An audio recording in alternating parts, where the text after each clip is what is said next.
La 125 Duke chez KTM a constitué un vrai virage stratégique. Pourquoi? Parce que c'était l'émergence d'une 125 de route grand public, et puis aussi c'était le début du partenariat avec Bajaj pour la fabrication de cette petite KTM en Inde.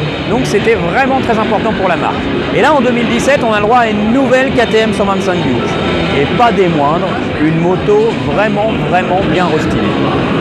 La petite Duke 2017 ne se refuse rien, y compris au niveau de son design. Regardez le phare là, full LED, vraiment avec son design très singulier qui constitue la signature visuelle de tous les nouveaux modèles KTM.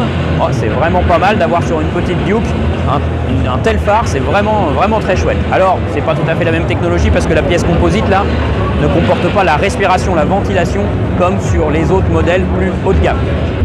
Le moteur monocylindre 4 temps de 125 cm3 à 4 soupapes a été légèrement retouché pour passer la norme Euro 4 et ça passe notamment par l'arrivée de cet échappement.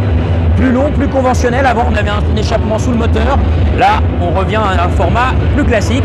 Néanmoins, KTM annonce son moteur va quand même développer les 15 chevaux maximum autorisés par la législation. Alors, la petite Duke ne se refuse rien, hein, on vous l'a dit, et ben ça se voit aussi au niveau du tableau de bord. Là, on a le droit au tableau de bord full digital, format tablette, avec le petit Komodo qui va tout piloter dans ce tableau de bord. Il y a beaucoup d'informations, et puis il y a aussi l'application KTM MyConnect. On va pouvoir voir si on reçoit des SMS, par exemple, sur ce tableau de bord. Quand le moteur va chauffer, le contour sera affiché en bleu. Quand le moteur va être à température, ça va s'afficher en rouge. Donc c'est très ludique et ça participe à l'ambiance générale de cette petite moto plutôt qualitative et premium. Avec tous ces efforts consentis, on aurait pu craindre pour le prix de vente de cette nouvelle KTM Duke 125 2017. Bon, alors il y aura une inflation, c'est sûr, mais on vient d'apprendre son prix. Il sera de 4 490 € en version ABS. Il n'y aura plus de version standard, bien sûr, au catalogue.